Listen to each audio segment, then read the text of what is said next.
a new normal. When we get out of the sort of new normal and get to a new normal. A new normal. It is a new normal that we all have to get used to. Hi there. Hi there. Hi there. Hi there. Hi there. Hello. This year, our annual conference for young professionals from the 20th of November to the 22nd of November is going online due to COVID-19. With the conference being online this year, that means that we are able to invite you no matter where you are and no matter who you are. There'll be seminars for you to find out how you can be involved, and there'll be a Saturday night live panel show where some of our inspirers can share their insights into the current situation. Register on the website. The address is right here. And download the CrossCurrent app to participate in our online community. Hope to see you soon. Bye!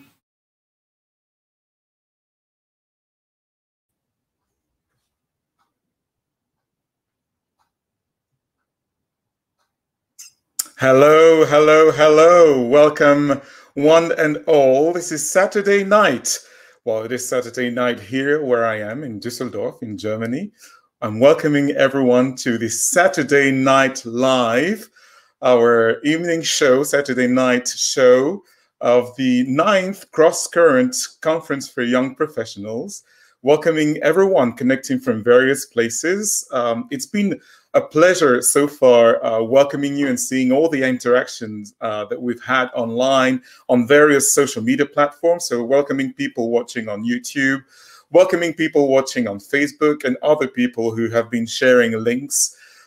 It's been also wonderful to see that owing to COVID-19, which has run havoc and created so many disruptions around the world, well, there are some positives. We're able to connect and invite so many more people. We've seen people registering from Latin America, from Africa, from Asia, far beyond our usual reach. So welcome to this live panel show, which we are organizing and have organized over the past few years. My name is Christelle. I will soon give the words to our moderator for the night, Claudia, who will be connecting from Portugal. Welcoming you to this event. Our community is Cross Current, and we're Cross Current, a network of learning communities gathered and scattered across Europe, Eurasia, and now Latin America, North America, and soon to be Africa as well. Learning communities of Christians who believe that their faith and their professional life are connected with each other and committing to get together in order to learn, in order to grow, in order to support each other, in order to get guidance as well from more experienced Christian professionals. This weekend, our various professional groups, as we call them, our professional communities centered around one professional area, are getting together and meeting. And we've been able also to invite some of you who are not yet connected to our communities and give you a share and a taste of the kinds of conversations we have in our community. So tonight we'll have a show to look at the times we're experiencing, the time of COVID-19 and what it means to work in such a context, what kind of impact this has on our lifestyle, on our world, on our faith, and what kind of response we could have. So Claudia Monteiro, who led the seminar on working from home, is back. Welcome, Claudia. And I'm going to give you the floor, and you're going to lead us to through the rest of this evening. Yeah, good evening, everyone. It's lovely to see all of the comments. It's lovely to see you all here. I hope this is a pleasant evening for all of us. It's like Christelle said, I mean, 2020 and COVID, it gave a new meaning to the word disruption. It's been a crazy year for us, for most of us, for many of us. It's been a very difficult year. But we want to talk not just about how we're going to cope with it, but how we're going to thrive. What we can learn from this year, and basically how we can continue to bring on the kingdom, bring hope, still be ambassadors of Christ, and not just for people who don't know Christ, but for all of us, because it was, like I said, it was a crazy year. So I would like to bring on our speakers. And first we have Leah Kovis, who is author and speaker for RCIM in France. We've got Mark Mendel, who is the director for Europe and Caribbean for Langham Preaching, and who's also a speaker and a writer. We've got Peter Saunders, who is the head of the Christian Medical and Dental Association. And we've got Ross Henry, who is CEO of Virgins, which is a Christian NGO who works with vulnerable children in England. And he actually co-led the first politics group with Cross Currents. So good evening, everyone. It is wonderful to have you with us. And I hope that we have... Hi. Yeah, welcome, everyone. I hope that you all enjoy this evening as well. So I think we will start with a presentation by Peter.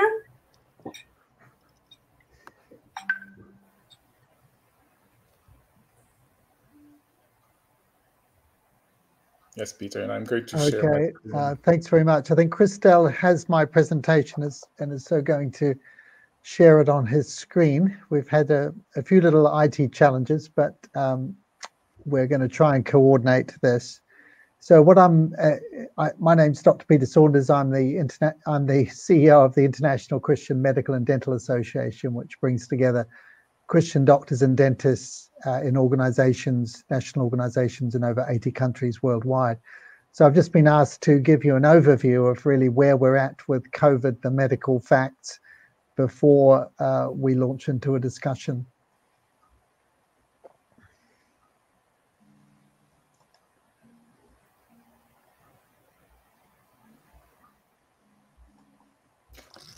Yes, Peter, I think you can go ahead while I'll retrieve your presentation. You think?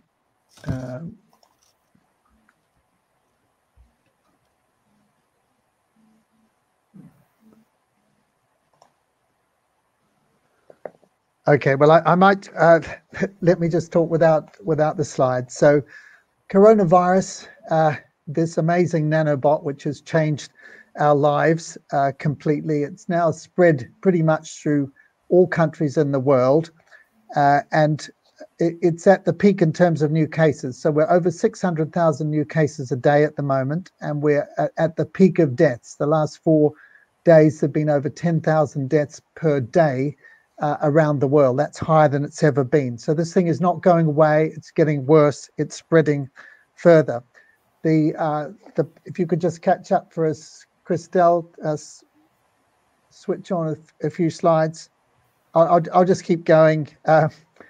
It's very interesting to look at the way different countries have handled it. Some countries like New Zealand, where I come from, Vietnam, Hong Kong, Taiwan, have handled it incredibly well, pretty much completely on top of it.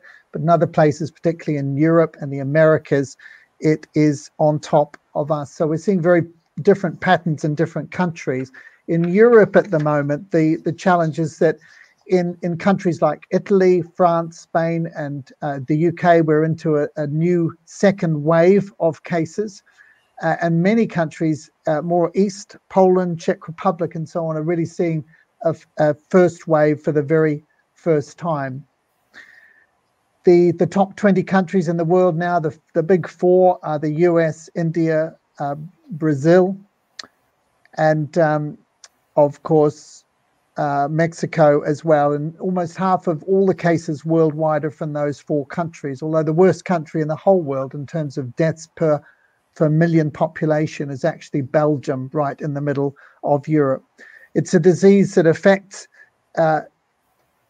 certain vulnerable groups. So if you're greater than 80, you've got a 15% chance of dying. Greater than 70, it's 8% chance. Greater than 60, it's 3% chance. But if you're younger than 40 or a child, you're not going to get a serious disease unless you're very, very unlucky indeed.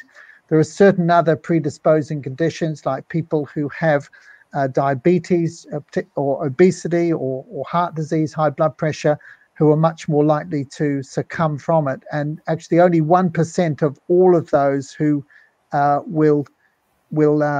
at higher risk will have no associated conditions at all. When we look at COVID compared to other diseases, we see that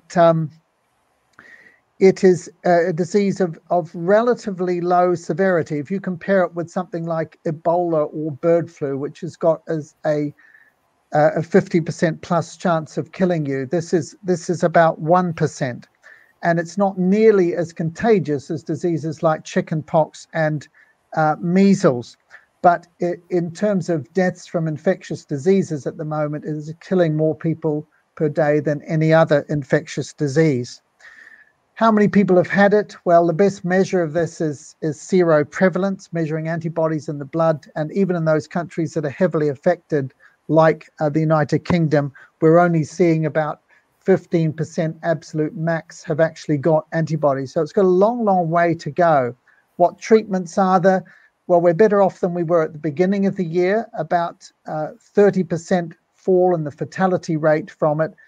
And that's because of new drugs that are being used, particularly steroids, dexamethasone, better oxygen therapy, nursing people face down in the intensive care unit works better, and blood thinners. When we come to vaccines, if I'd given this talk 2 weeks ago, it would have been all gloom and doom. But actually in the last 2 weeks, we've seen 3 new vaccines come on stream, which have completed phase 3 trials, which means they've been used in very large populations and have shown 90% effectiveness. So that's incredibly good news. The question's going to be, can they be rolled out right around the world? And certainly the big 2, which are Moderna and Pfizer, are producing vaccines which they think they can produce close to 1.5 billion doses by the end of next year. So we're right in the middle of a very serious pandemic, but there is hope medically in terms of both treatments reducing fatalities and also vaccines on tap now, although a lot of unanswered questions about the vaccines. How long will the immunity last? Will it prevent serious disease? Is it going to work in old people? And so on. So we've been very effective in slowing its spread because things like social distancing, hand hygiene and masks are actually very effective. And in countries which have got test, trace and isolate properly operating, like New Zealand, Taiwan, Hong Kong, Vietnam, the countries I mentioned, they have virtually eradicated the disease. But unfortunately in Europe and in the US and in the Americas, the disease is pretty much on top of them, and the numbers are just too great for those techniques to work. One of the big problems with COVID is what we call the collateral damage, and that is the side effects of the disease on other aspects of life. It ranks probably 8th in the world in terms of the world's worst plagues in history, with 2 million expected dead by next February. So that puts it 8th in the world after all the historical plagues. But that 2 million number, when you consider that 57 million people are dying every year, is still relatively small in terms of the total.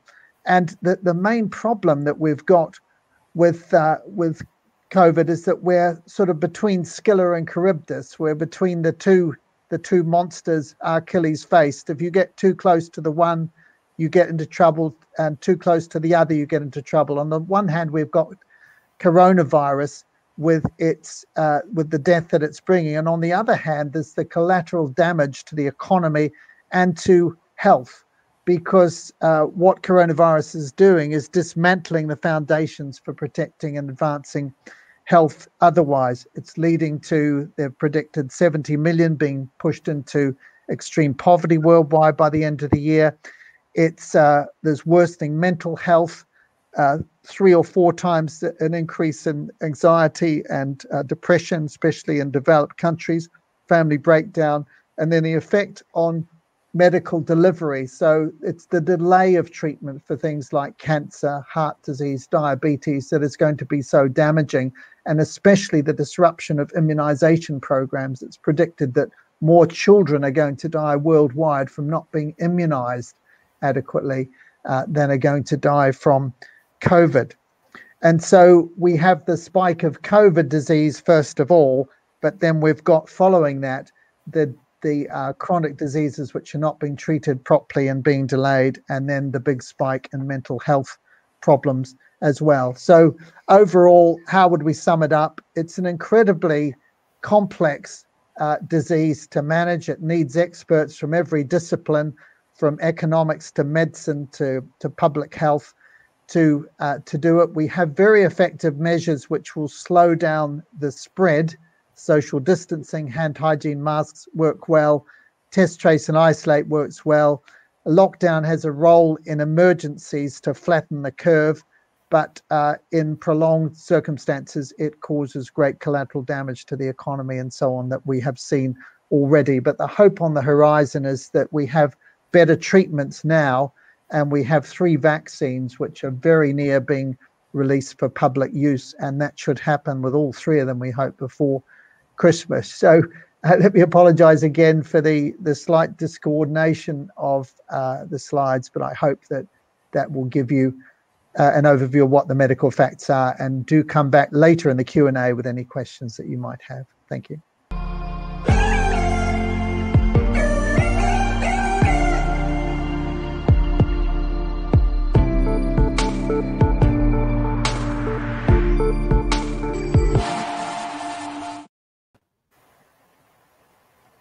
It was wonderful. Thank you very much, Dr. Peter Saunders.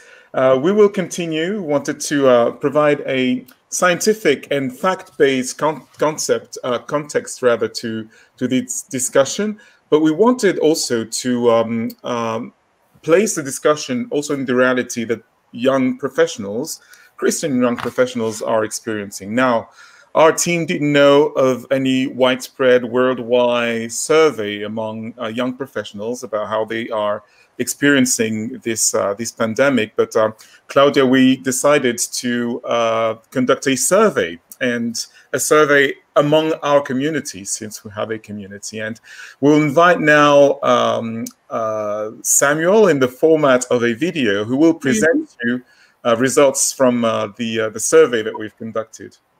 Yeah, it is amazing. I mean, we've got 150 responses from you. We're very grateful. Let's see what we discovered. Good evening, friends, and welcome to our little sociological analysis of our professional group's survey. A big thank you to everyone who took part, and a big thank you to everyone who shared a little bit of how the last few months has been for them. So we're going to have a little look at the data here. A bit of a data analysis session, and I'm going to share 4 main insights. So it seems most people are working from home now, number 1. Sadly, COVID-19 has been mostly negative for our productivity, our discipline, our job enjoyment and fulfillment. But point number 3 is that we're still growing in flexibility and even resilience at work, which is really good to see. And the final point is that those of you who responded on social media, as opposed to on email, seem to have slightly more positive responses, which is quite interesting. So first up, what questions did we ask? There were 13 questions, and these were the questions. I apologise for going through these quite fast. Number 1, how has COVID-19 affected the way you're working? Have you enjoyed doing your job more or less during COVID-19? Have you been more or less productive at work during the pandemic? Has your work-life balance been better or worse during the pandemic? And how well have you managed your working hours during the pandemic? Number 6, if you're working from home, have you been able to keep any separation between work life and personal life? Number 7, if you're working from home, how would you rate your personal discipline? Number 8, do you feel more or less connected with work colleagues? And if you're working from home, how often do you speak or connect with work colleagues? And then the final few questions, number 10, during the pandemic, do you think you've become more or less flexible? Number 11, have you become more or less resilient? Number 12, has the pandemic made your working life better or worse? And number 13, how do you think your work will change after COVID-19? So a few sociological points. We've had 150 responses. Thank you once again. Huge thank you for everyone who took part. From 22 countries, mostly in Europe. But as you can see on this map, we've also had responses from Mexico, Rwanda, Senegal, Georgia, Kyrgyzstan and beyond. These are all known members of Crosscurrent and the Crosscurrent network. So young professionals aged between 22 and 35, mostly in full-time employment. So here we go, some short analysis. Point number one, the majority of people are working from home now. As you can see on the graph, of the 150 respondents, 81 of you are working from home, 55%. So I guess it raises a big question. How is our work-life balance? How's our discipline? Do we have separation between work and home? Are we working from home or are we sleeping at the office? Of all the respondents, 7 people, 5%, said they're now out of employment, which is important to consider as well. Point number 2, there seems to be a slightly negative overall sense of impact of this pandemic on productivity, on discipline, and also on job enjoyment. So 22% of you gave 3 out of 10 for your job enjoyment in the last 9 months.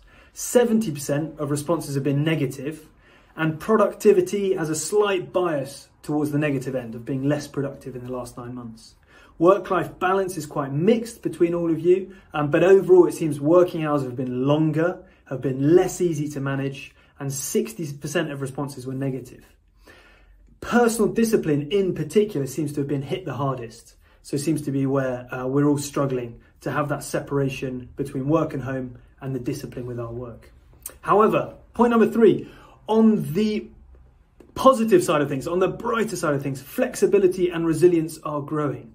So whilst almost 60% of you said you feel less connected to work colleagues during the pandemic, 50% of you are saying you're talking every day, and 65% of you are saying you're growing in flexibility at work since the pandemic started. And the majority are also feeling more resilient at work now. Interestingly, only 25% of you think that working from home will continue after COVID-19. 40% think it will go back to how it was before. Slightly less than 40% think it'll be a 50-50 blend of work and office, of homework and office, sorry.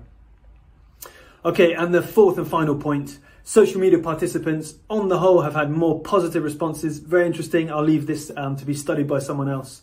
Either positive people hang out on social media or social media is a positive environment. But those of you who did reply to the polls on Facebook or Instagram seem to have shown slightly more positive answers and reactions, particularly on personal discipline, flexibility at work, and also your personal resilience. So a big thank you once again for taking part in our survey. Hi everyone, this is Delinda and I helped Crosscurrent in distributing the polls for social media. I just want to thank everyone for their responses. Thank you.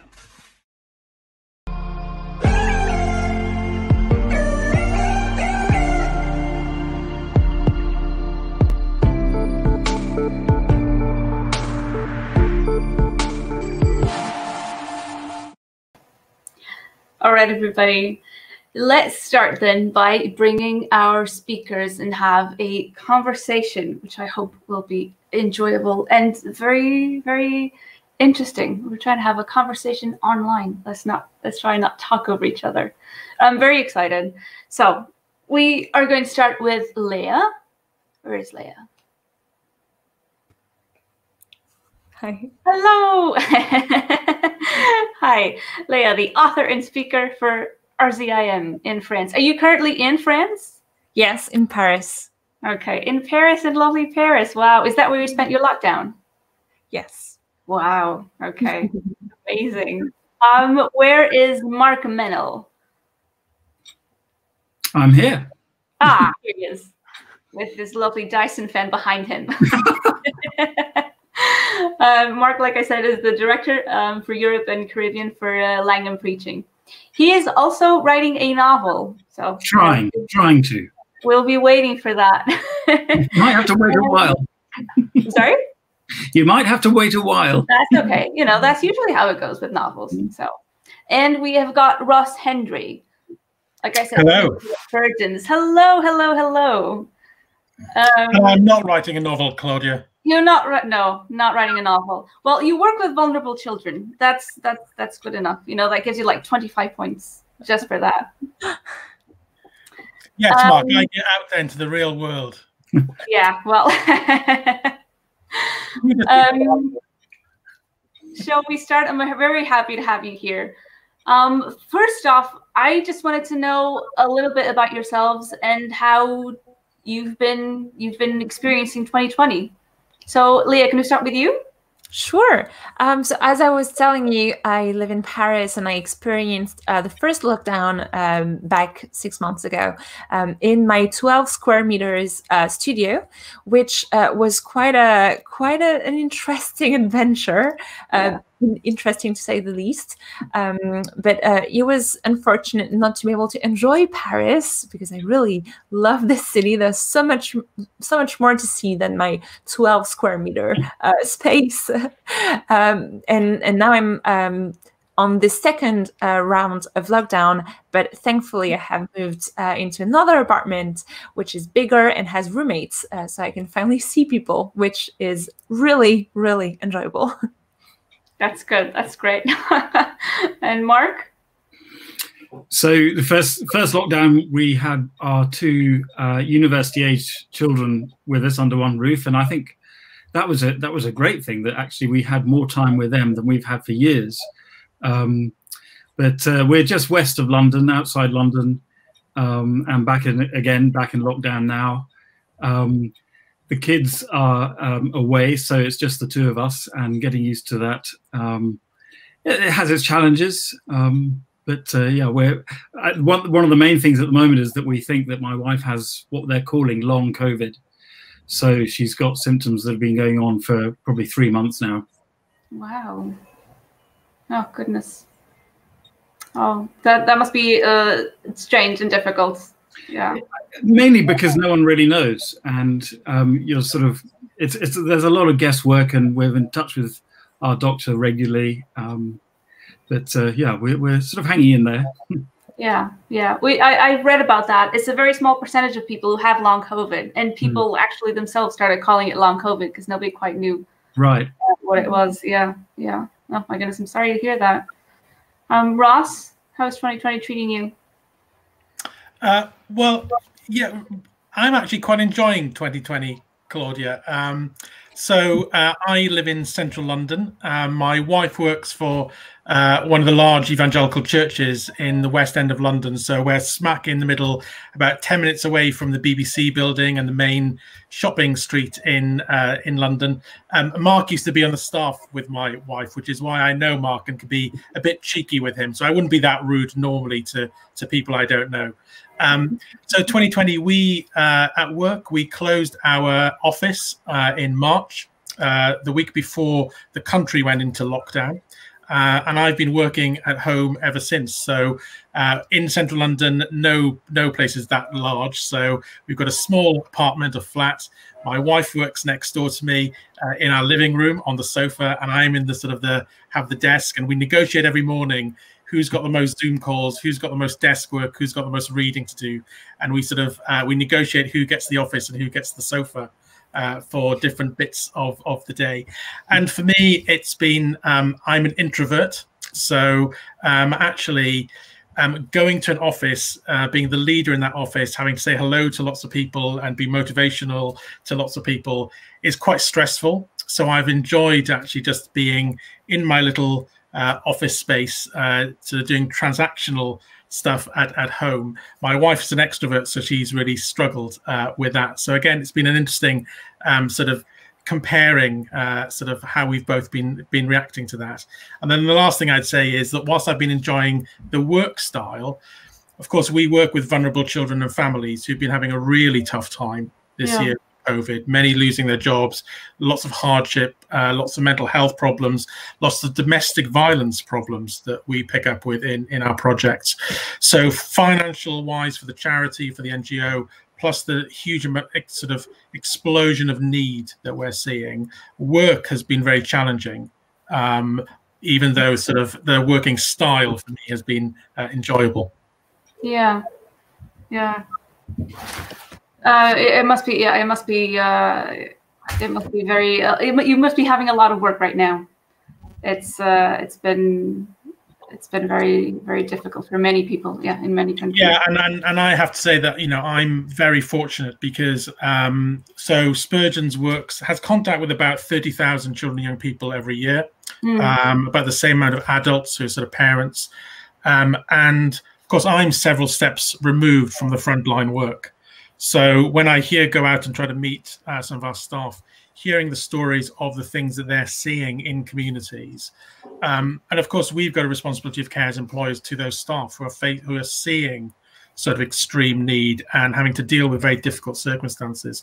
How do you deal with, if you're trying to do a Zoom call with a woman who's facing abuse at home, when you can't meet her in person, trying to actually understand what level of risk that woman is facing and the children in the house is really difficult and quite traumatic for the key workers, the frontline workers in that area. Yeah. Before we move on, I just want to remind everyone, as you see in the banner below, that you can submit your questions if you have them in the comment section, either on YouTube or Facebook. And you can use the hashtag CrossCurrent2020 or Better Normal for your questions. Okay, so for you, what would you think, or what would you say are some of the negative aspects of this lockdown this year? What would you say are some positive aspects too? Mark, we can start with you. Well, I would definitely say that there have been both, and we've learned things about ourselves and about how we operate. I think one of the things that a lot of people are recognizing is what it means to have a body, to be embodied people, that actually there is something missing when it's just mediated through a screen. And just how much people are missing just physical touch and being present with people. So in a way, I think that is a really important thing to learn, because I think there are a lot of myths about what it means to be human these days. And the idea that we're just we're just minds or emotions or whatever it is. No, that we're a totality. There's all of us, all the different elements of what it means. And I think when you have a global experience, I mean, that's one of the weirdest things, isn't it? That it doesn't matter where you are in the world, with very few exceptions, we're completely isolated from one another and yet having exactly the same thing. And so I work for an organization, as a number of others here do, in 70 countries, and I have colleagues all over the world, and we're in constant touch with many of them.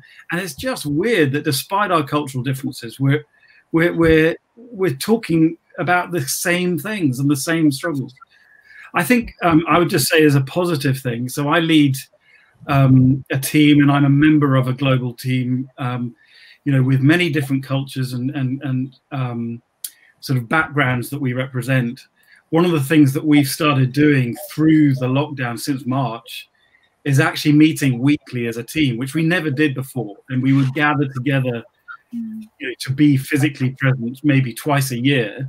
And that was always a highlight, but we're scattered all over the place. Now, actually meeting together weekly, that has been brilliant. And I think we've got to support each other and, in fact, know each other a lot better and pray for one another.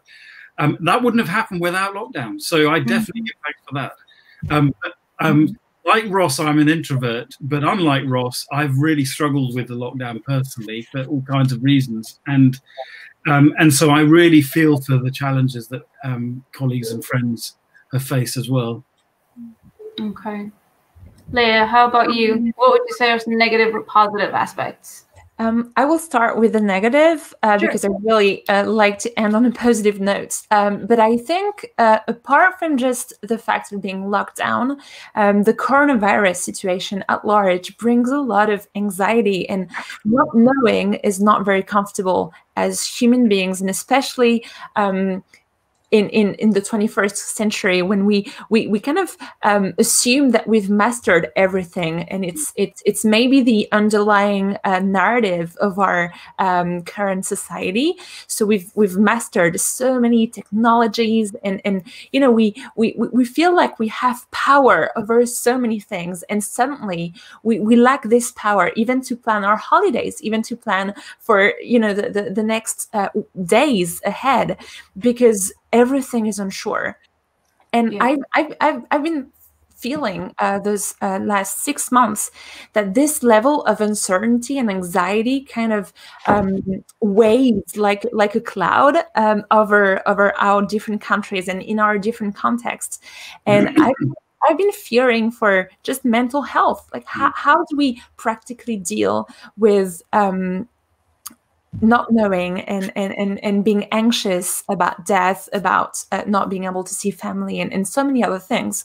But even just myself, who have a strong mental health, I would say in general, I've been experiencing depressive moments just going through that situation. So I think this is one of the most negative impacts, even for people who are doing good through a lockdown and who are in good situations. I think that just society as a whole goes through this this atmosphere of anxiety and stress, and this is something that we all need to think through. How can we help ourselves in our mental health? How can we help others? And how can we be the good Samaritans for people who are struggling? Now, the positive, because I really want to end on something positive for this question, but I've had this double C motto that has helped me going through those 6 months. C for constraints and for creativity. I've been just thinking that constraints leads to creativity, and it has been my motto because I've been trying to repeat this to myself when I felt constraints by not being able to go out, or not being able to see the people that I wanted to see, or not being able to go to work, or some different constraints that we all can think of. Well, it has to lead to creativity, because we have to do life differently. We have to do community differently, as Mark was saying. And just to give you a small example of this, in the first lockdown, when I was living in my studio, not being able to see anyone else than the people that I saw on Zoom calls, I've developed a relationship with my next door neighbors whom I hadn't met before. And we didn't meet physically because of obviously social distancing, but every day on my thresholds of my studio, I had a small gift or a small note or something, a book they were giving to me. And we had this exchange for a number of weeks. And it was amazing to know that I had people just next door whom I could not really see in person, but whom I could share so much with. And I think this is one of the positive sides. We have to reinvent things. We are creative beings. So let's have all these constraints leading us to creativity. Yeah, that's very true. It is true that constraints lead to creativity. That's very true. We could do a lot with what's happening now. There's a lot for us to learn. It's true. There's a comment on YouTube. It's Maxim Mitchenko, who says that working during lockdown was a nightmare. You can't control when your workday starts and ends. That's definitely true. Yeah, work can be. Do you guys had any experience with this? Was this your experience as well? Yeah, I mean, certainly with when you have your workspace, which is in the corner of the room, they're looking at you, hanging over you. At least, even with a mobile phone, when you're constantly checking social media or your work email account, you can sort of put it away somewhere. It's a lot more difficult when, every time I move from my living room to my kitchen, I pass my workstation. And so it's very difficult. I mean, one tip that a friend told me is they basically literally put a blanket over their sort of workstation, and they unveil it sort of in the morning, and then they put it to sleep at night, sort of put it back up. And I think you do have to be. And I think what I was going to say about the positives and negatives is that there's a psychometric test called StrengthsFinder, and probably lots of people have done a StrengthsFinder. And what you were told in StrengthsFinder is your strengths can become your weaknesses.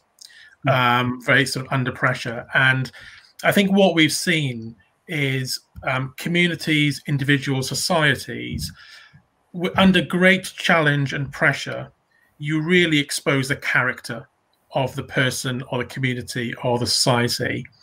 And the reality is that the Christian narrative and story makes sense to the fact that we've seen opposites at work. We've seen that this has been a time of real contrasts, of great generosity, but great greed.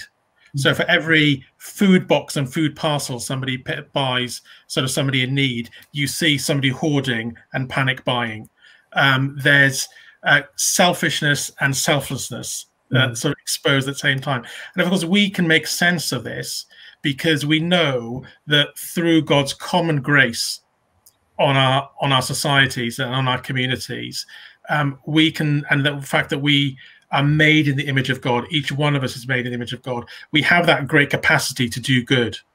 But equally, sin means that we have great capacity to do evil and wrong as well. And I think what this time has exposed is that those contrasts even more clearly and even more visibly in our society.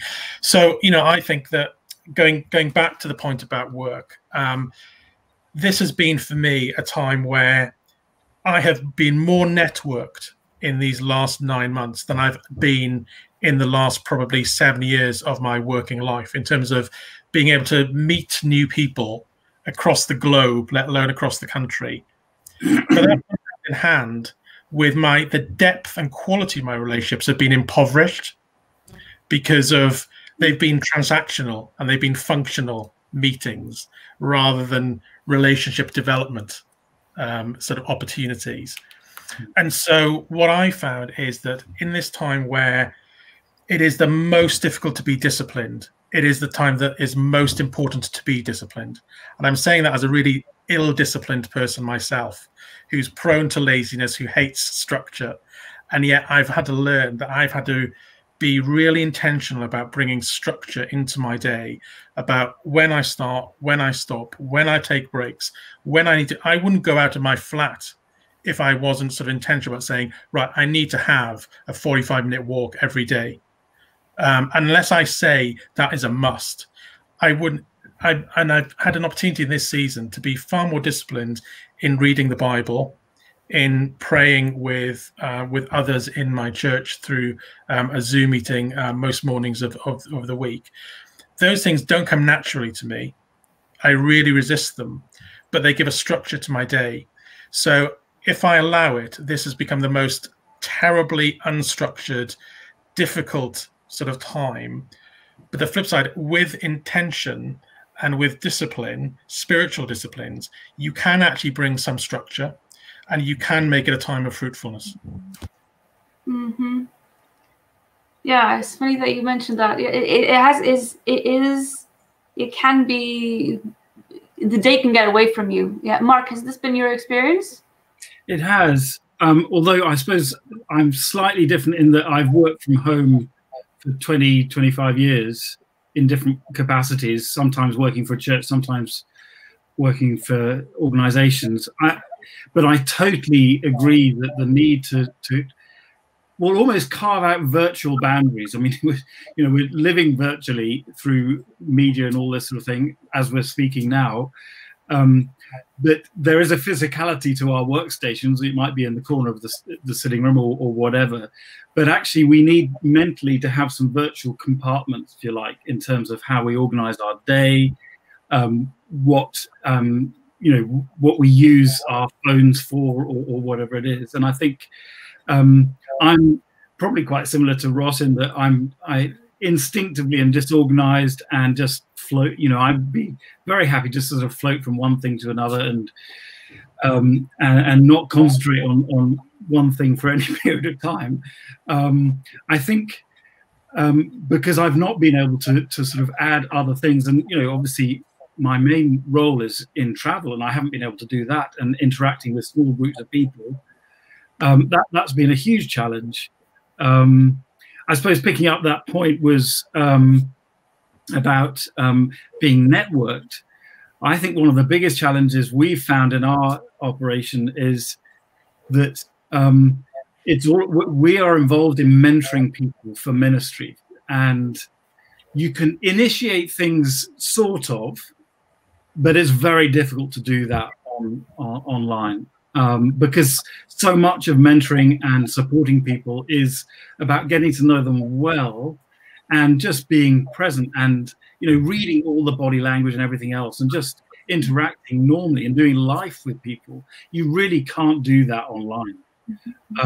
So it's fine, I've found, for people I know well already, and we can keep things going and have good, very sort of fruitful times.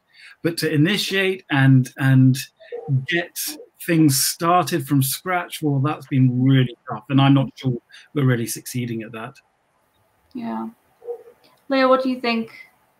Well, it makes me realize how much the Christian faith is actually unique, because in all we're talking about the difficulty that it is not to be able to see people physically, not to be able to have physical touch, and how we realize that it makes us question what it is to be human. And you know, if we compare Christianity to other religions or worldviews or even philosophies, Christianity is the only one that is rooted in being, and it is the only worldview that has a person at its core, and not just a person that lived, and you know, it was 2,000 years ago, and it was, yeah, God in a body and doing things and teaching, but then he's gone and we have to remember just the cross and everything. No, it's a person who was incarnated, who was in flesh, and who, after saving us on the cross, was resurrected. And that says something so important about the body. That says something so crucial about how everything in our faith is to be embodied. And it's not just what I think or what I believe in or what actions I put into place. And so I think that as we are reflecting about how hard it is not to be able to see people and not to be able to hug people, I think it has to make us think about what we believe in. If we put our trust in Jesus, we put our trust in a person. We put our trust in a God who was made flesh, who was made bones, and who was made a body.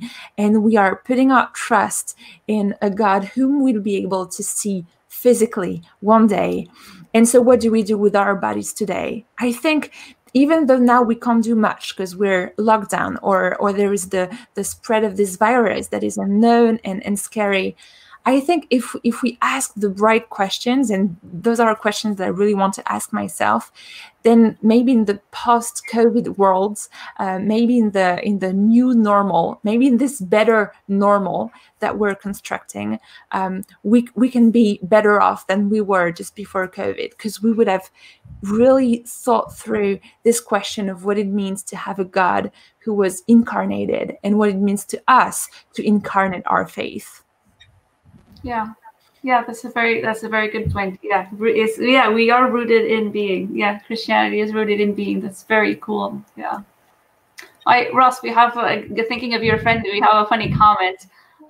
It's from Julia Wheeler. I do that. I put a tablecloth or a towel or even my cardigan over the computer to get it out of sight and be free of it. So there you go. That's what you'd call a blanket ban on work after certain hours. Exactly. Yeah. So we are going to be moving to Q&A shortly, but I just want to remind people that you can send in your questions. You can use the hashtags CrossCurrent2020 or Better Normal, and we will be going to your questions shortly.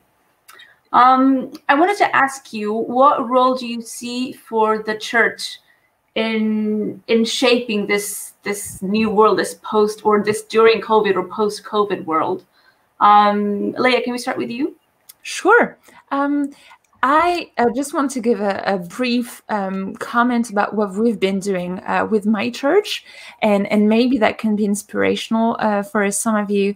But I am part of the leadership team of my church, and we've been gathering on Zoom, obviously, at the beginning of this second lockdown to think, okay, how can we do this well?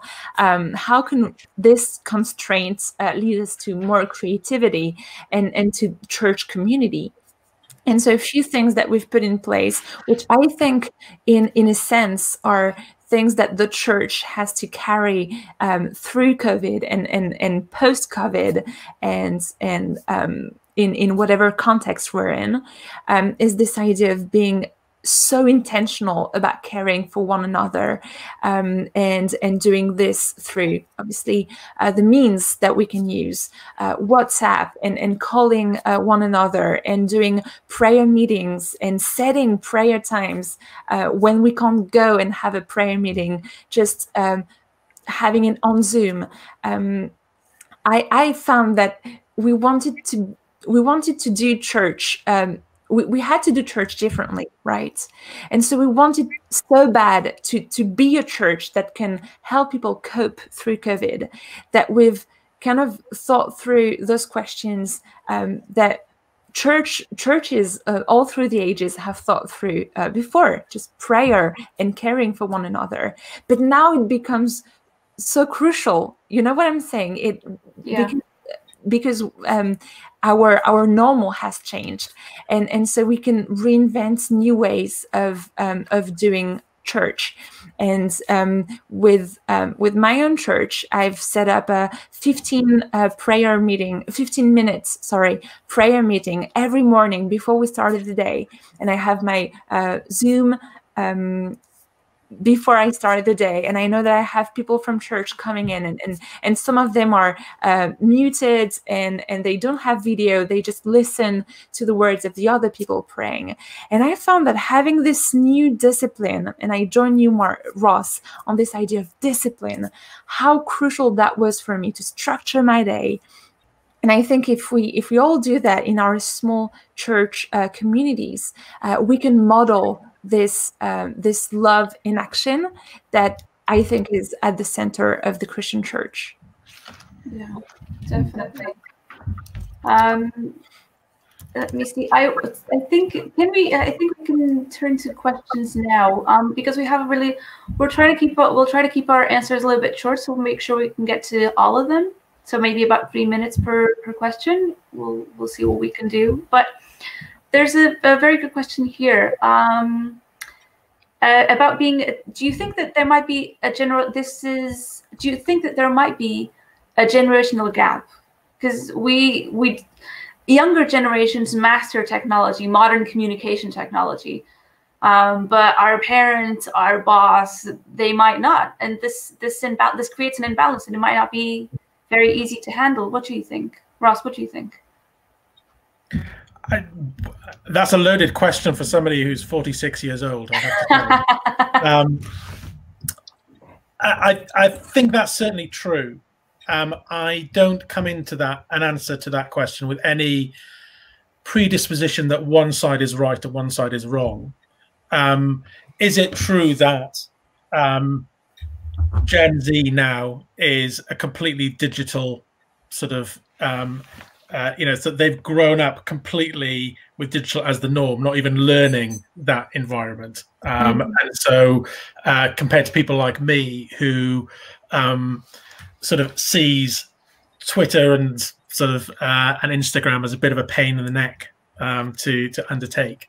I think it's more attitudinal that can sometimes be correlated to age or hierarchy or whatever it is, but I don't think they're synonymous with one another. I think what we need to be careful is, just as I don't presume there's one generation that's right and one generation that's wrong, I equally think that we need to learn from different generations. And I think that's a huge positive that the church needs to show and demonstrate and role model to the world, is the diversity within our community and within the body. And often we point to the sort of diversity in terms of ethnicity. But I think increasingly the powerful model may be diversity in terms of intergenerational sort of relationships. And so just as I think that there could be members of a younger generation who have a lot to teach oldies, either white hairs or no hairs in my case, sort of something about digital familiarity.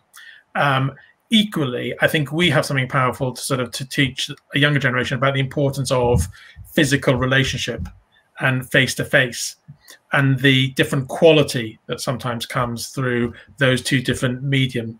So I was going back to your point about the church. I think there's some points that we really need to be careful as a church we don't fall into coming out of this.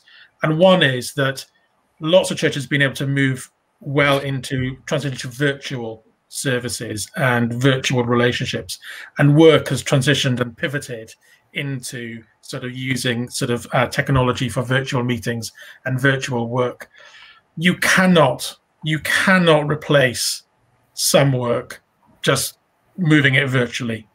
If I go back to my work with vulnerable children, what we've seen is, I think it was a point that Mark made, where you have relationships, you can sustain them pretty well through virtual, through technology and use of sort of virtual meetings.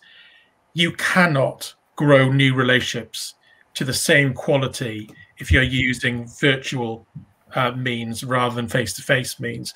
And so what we found in our work is that we've been able to continue working and even work more frequently and more in depth in some sort of ways with some of the families that we work with, but we haven't found the new isolated, struggling families who are sort of staying behind their closed doors.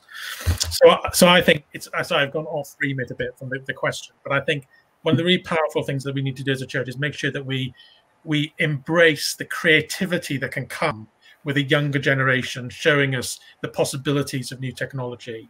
But also that younger generation needs to understand there's a wisdom and an experience that the older generation have about the quality and the value of incarnational relationships or physical relationships. I think just sort of briefly as well, I think all of that as well is sort of goes to the fact that we need to be really sure that our worlds don't become smaller. And so increasingly what I'm seeing is sort of the use of technology at work with me means that people's networking at work gets smaller and smaller. If you're in the office, you're making a cup of tea in the kitchen next to somebody who works in a completely different team that you would not speak to or would not have any other reason to speak to unless you're physically sort of close to them making a cup of tea or coffee. When you're working at home over new technology, you just don't have any contact with that person. And so your world becomes smaller. So we need to find ways of, for people like me, being taught by a younger generation, how you can expand your networks of contacts into sort of by using technology, but then equally me be challenging about the quality of those relationships. Yeah. I think that there's a question here that maybe I'd ask you, Leah. Has the situation created new opportunities for Christian witness? People are perhaps more confronted by their mortality and more willing to think about life after death. What do you think? This is definitely what I found. Actually, I'm one of the contributors of a platform that is called the Imago Dei platform. So for some of you who might be French speakers in the audience, you can go to imagodei.fr to see what I'm talking about. And in this online platform, we have podcasts and videos and articles.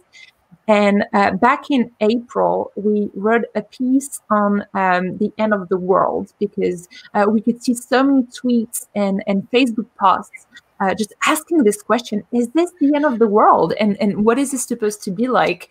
And because of this unprecedented situation that we've been experiencing, the apocalyptic atmosphere has brought up so many questions. And so by writing this piece, asking what the biblical view and what the Christian view of the end of the world will look like, I remember having one of my non-Christian friends calling me on the phone and saying that she had read the article and had so many questions. And we ended up chatting about the end of the world and what it means to imagine eternity, which is definitely something I would have never imagined possible as a conversation to have with my non-Christian friends. But even just myself, I think it's hard to think about death, and it's really hard to think about eternity. We might read it in the Bible, but how does that relate to my own life if I don't think that I'm actually mortal? Which I think we do not generally. But when you see the figures that are rising of people dying, and when it's all the more present because you see everywhere on the news, then yes, it might seem more urgent to think about death. So I've been thinking more about death and what it means for us to be mortal. And I've been seeing people around me asking the same questions. And so my advice to you all would be jump into this opportunity to create conversation, and do share the hope that even through our own death, that we can even experience spiritually, Christ is the answer, and Christ's life is on offer.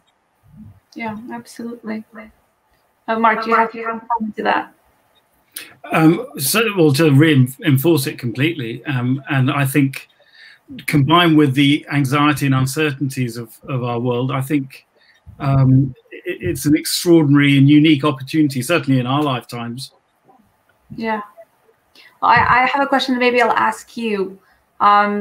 How can other churches and ministries do evangelistic work, not being able to reach out to people physically? What do you think?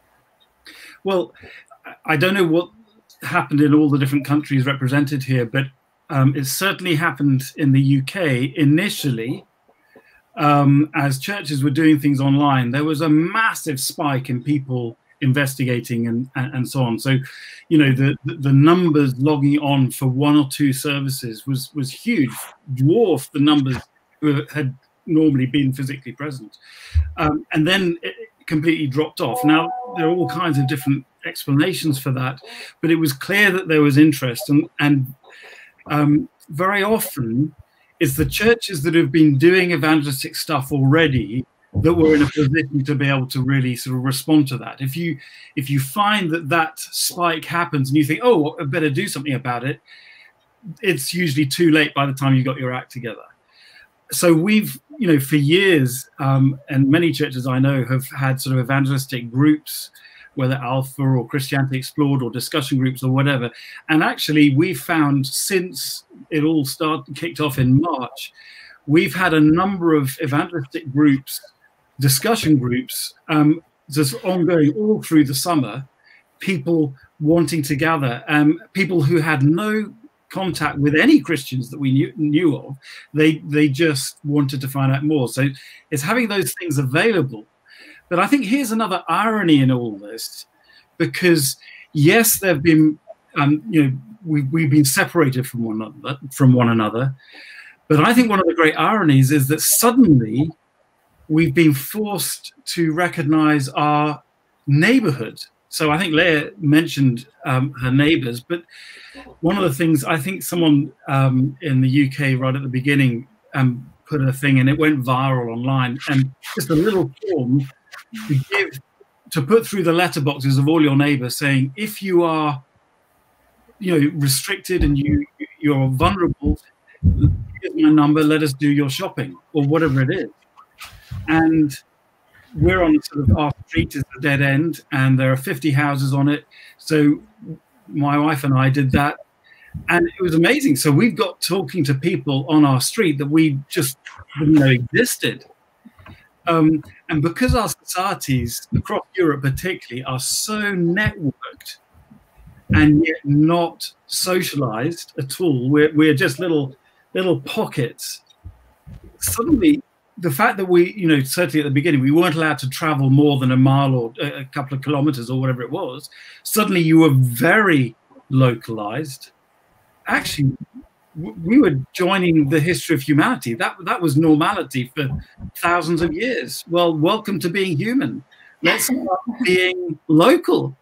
And so we've actually spent more time with our direct neighbors than we've ever done before, albeit sort of at a distance or whatever it is. So I think there's a great opportunity here to be, particularly with Christmas coming up, actually to think of creative ways to help people immediately next door to us, not just our virtual neighbors. Yeah. Claudia, can I be a bit more pessimistic? I'm sorry, Ross, go ahead.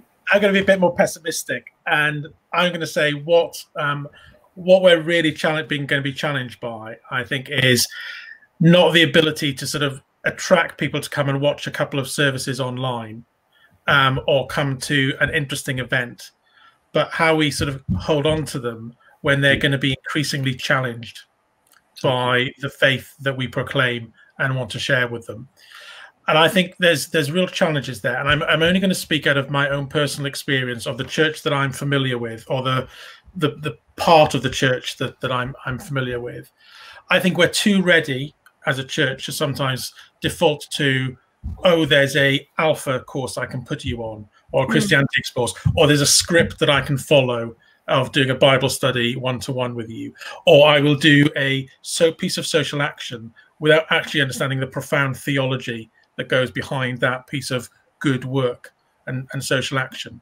I think there's a real challenge for us as individual Christians and as the church to step up to the mark and understand the story that we are proclaiming and apply that to people's individual stories, because we cannot be naive enough to think that people may be anxious, may be looking for answers, but although we think and we know that the answers we can offer are wonderful and liberating, there's a real pain barrier to crossing that and understanding and realizing that. For the Holy Spirit to open people's eyes and unblock ears, they will be so entrenched in not wanting to give their lives up for Jesus, but stay in control. They want to abandon their anxiety and have hope and confidence, but they don't want to give their lives to a Lord and Savior who says, I've done it all for you. So we need to be really understanding that we need to step up to the mark in terms of the quality of the game that we're entering into, with people being open to these questions and open to the conversations. Yeah. Just before I move on to the next question, Leah, you say nodding with you. Would you like to comment? Well, thank you so much, Ross, for pointing to that. And I think it goes back to what I was saying before about the centrality of the incarnation in the Christian faith. We need to incarnate this hope. I mean, how will people want to follow Jesus if they don't see in us, in the passion that we have for Jesus, in the hope that we have for him, that this is something really unique and worth considering. And even through the challenge, as they see our honesty in sharing our doubts and fears and our own anxieties and vulnerability, but if they see that even through that, well, this Jesus thing is actually real, if we embody that truth, well, then we might have more than just someone clicking on a Zoom call or on a YouTube service, but someone investigating to actually get to know that person of Jesus. Mm-hmm. Yeah. Okay. I am not sure if let's see. I do have a question. Okay. I guess either Mark or Leah could take it. If we know the world will not be free of trouble until Christ returns, what motivation is there for Christians to pursue a better normal at work and in society? Leah, you can go. If we know the world will not be free of trouble until Christ returns, what motivation is there? I'm not sure I really understand the question. Actually, I guess it would be, since the world is not going to get better, why should we do anything to improve it? Because Christ will return anyway. Oh, I see. Yes, of course. Well, Mark, would you like to take the question? I desperately want to come in, Claudia, but I'm going to.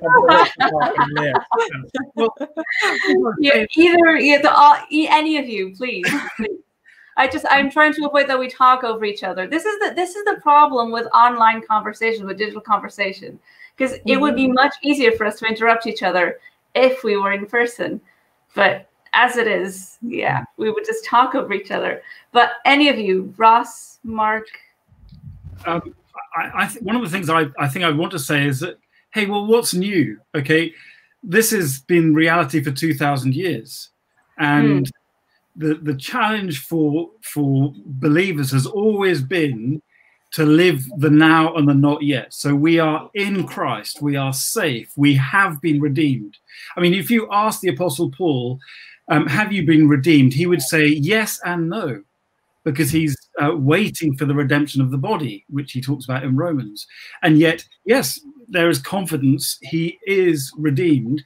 And basically that now and not yet, the kind of spiritual splits, is the heart of the tension that Christians have always faced, which is that we live in a world that is broken and in pain and lost, and we have a hope and we have a message that, you know, as Ross was saying, the Spirit can open people's eyes to see and accept, but there are many who will reject it, and that tension can cause us real pain and difficulty, and also doubts. And we begin to think, well, hang on, if this is true, why are these things going wrong? Or, you know, if you're undergoing severe persecution, as our, you know, brothers and sisters today in parts of the world, in the Middle East, in China and other places, very, very real physical persecution.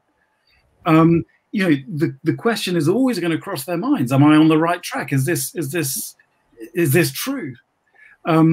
So I think we've got to recognize that this is a tension that Christians have always faced, that the world is broken, and yet to live in the kingdom and to live for Christ means doing what God does in the best way, or being like him as best as we possibly can, and redeeming situations that we're in, bringing good and not evil. And we can't guarantee the results of that. We can't see what is going to happen as a result of it. It's not for us to strategize, but we seek to do good for its own sake because we follow the Lord. And we don't give up on the world. It's still beautiful, even if it's messed up. And so I think that we carry on living in this tension. That's reality. Yeah. Ross, would you like to say something? I see you eager to say something. Two quick things that have the same root. One is, so I co-developed and co-lead a work and faith program for people in their 20s and 30s that we run in our church. And one of the strands of that is to go through the Bible story from creation to new creation. There's only one topic we do two sessions on, which is new creation, the beginning and the end. And we do that because the church does not teach much about new creation, new heaven and new earth. So there's a real lack of understanding. And secondly, when it does teach it, often the conservative evangelical view is everything's going to burn, doesn't matter. So it's all about saving souls. Yeah. It drives me absolutely wild because that's just wrong. It is just a misreading of some verses in Paul's letters mainly, and it ignores the sort of the rich teaching the Bible has in places like Isaiah as well as Revelation about how sort of the glories of the world are being brought into the New Jerusalem. Read Richard Mouw, Tom Wright, Darrell Cosden, amazing sort of work on that. I think some of the misunderstanding of that question then is think, well, nothing we do now is going to last in eternity. The same root to the question deals directly with it, therefore, is what did Jesus say to when he unrolled the scroll and said what his mission was? It was to proclaim and show the kingdom come. And so the challenge for us is, what does that mean?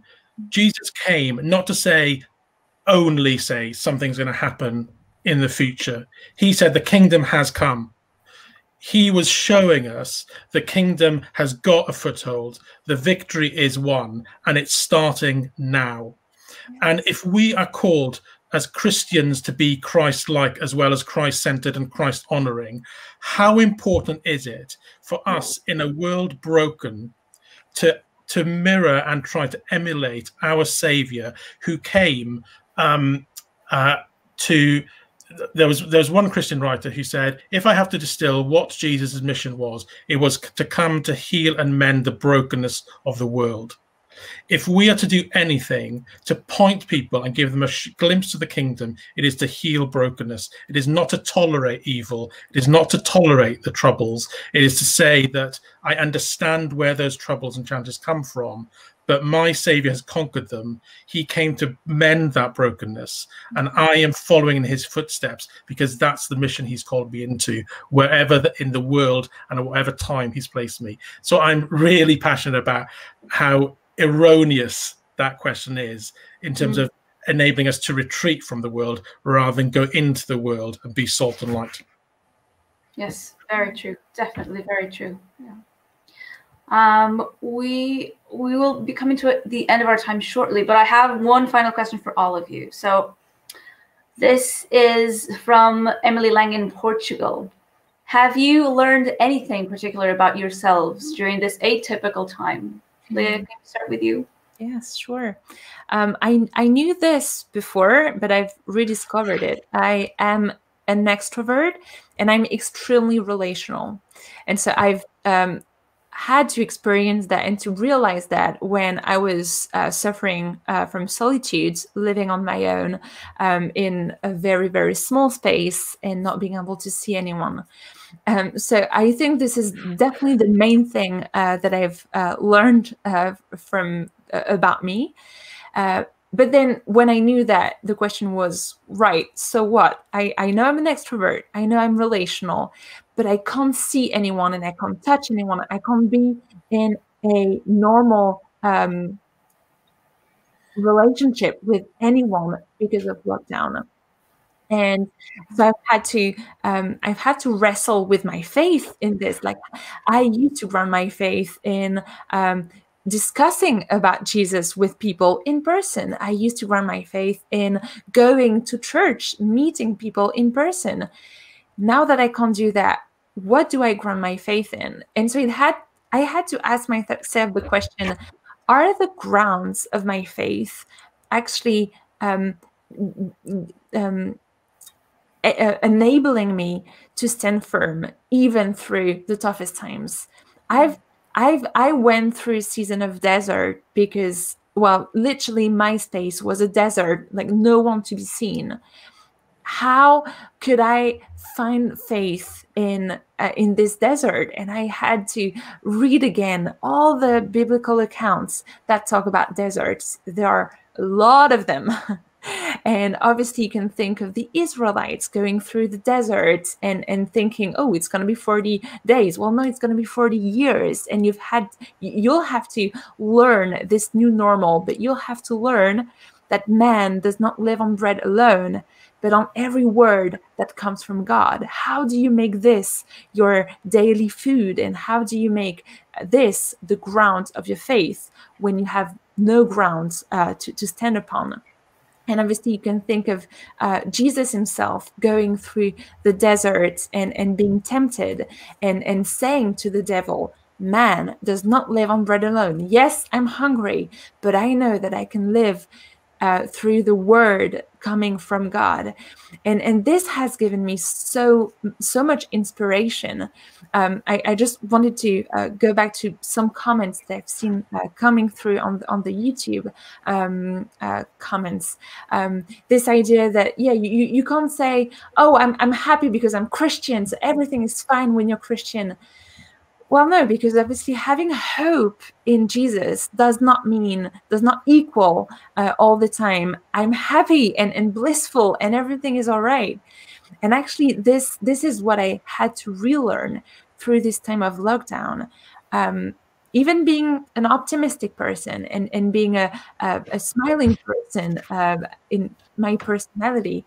Well, when I don't have the smile anymore, when I don't have the optimism anymore, well, I still have Jesus. And the unique message of hope that I had to find again through this time of lockdown is that it does not depend upon circumstances, and it does not depend on a smile, because man does not live on bread alone, but on every word that comes from the mouth of God. And God still speaks, even in our deserts. Yeah, very true. Ross?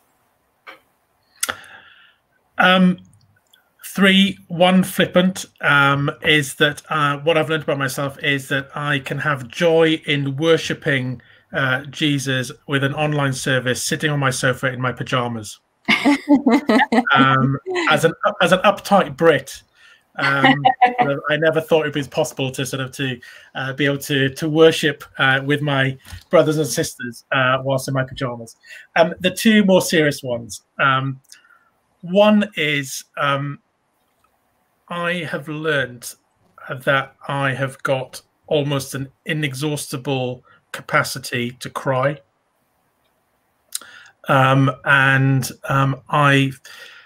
I think that there's more things that move me to weep in the last 9 months than I could have believed possible, both for joy as well as sadness. But I think that's been sort of an overwhelming lesson for me, is to be able to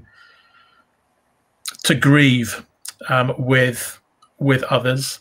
And that would be some people who are my brothers and sisters in Christ, and sometimes it'll be my colleagues at work. Sometimes it'll just be somebody I see on TV that you see just a heartbreaking story. And then my other one is sort of related to that, which is what I've understood is that probably like all of us, my default is to be compassionate to people that I relate to.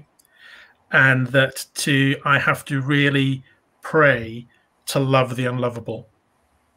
And yes, I mean that in terms of some areas of need and vulnerability, and sort of some people that really need help that I find difficult to sort of think that we need to be charitable to and loving to.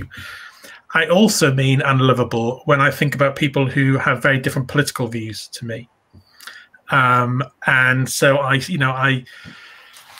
been exposed, I think, to what I think is fake news at this time, and be challenged about how I stand up for truth, but also how I love people who I find incredibly unlovable, and how do I pray for those people in this time when I just want to knock them down.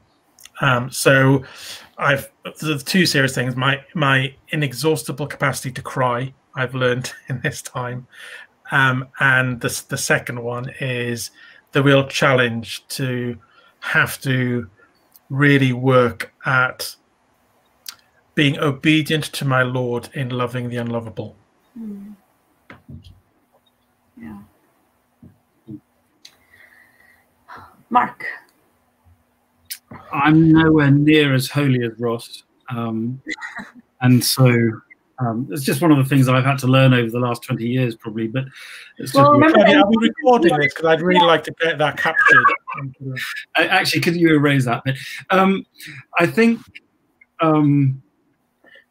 there've been sort of continuation, or maybe an intensification of some of the things from the past. I think I've battled with mental health issues for 20 years or so, and I found that this has really made things a lot harder. And so I think one of the weird things is that I would definitely identify as someone who is much more introverted. And I hate this sort of psychobabble language that we use very sort of over easily, don't we? And there's a lot more to these words than often people use. But I would certainly say I get a lot of my energy and sustenance from being alone. But I have been starving for real human interaction. And that's been an important and useful reminder, really, that actually, Leah mentioned it, I think we all have really, that we really do need each other, and it's not just been a notional thing. It's definitely been reality. And the second lockdown being announced actually really knocked me, because I just thought, we're going to do this again, and this time I knew what it was going to be like, and so it was very much more unsettling. But on top of all that, I've managed to be connected with people through technological means, and that has been, well, it's been much better than nothing. It's been good, but I can't wait to get back to some more normal interaction, because that's what we're made for. Yeah, very true. Claudia, can I do a very quick? Mark is too humble to say this, but he mentioned in passing some of his struggles in the past with depression. Mark, for anybody who wants to sort of understand more about that area and how they can support friends with struggling with that, Mark's written a really great book, and I'd encourage people to get hold of that and read Mark's book, When Darkness Seems My Closest Friend. So anybody who wants to know how they can support people struggling with depression, I'd recommend that book. I'll pay you later. Thank you, Ross. That was a good comment. I want to, well, this has been a lovely conversation. It's been a joy. I wish we could carry this on, and I wish we could be in person. That would be so good. But this has been amazing. I just want to bring in Tim for a second. Hello, Tim. Hi. Hi. Am I audible? Yes. Oh, good. Sorry, old man's question. Folks, look, just thank you so much for your time. One of the great advantages of being online is that, well, you can be with us. And if we were in the outskirts of Berlin, it might be harder for you to be with us. So, that's a great thing. And I'm really grateful that you agreed to be in our conversation this evening. I'm sorry about the provocative question there at the end, Rossi, but thank you for preaching to us. It was a joy to hear, a real joy. So I've just stepped in to say a few thanks. So first of all, thank you to the four of you. Claudia, thank you for being our host this evening and for interviewing people. It's been great to have you. Thank you again for doing that. Leah, we've never met, but thank you for your contribution here and earlier in the week when you spoke to the subject of living with hope. Mark, Ross, boys, thank you so much for being here. I wish we were together, and one day, hopefully soon, we will be. That would be a great pleasure. But thank you very much for your sharing your wisdom, your insights, and your thoughts with the gang here.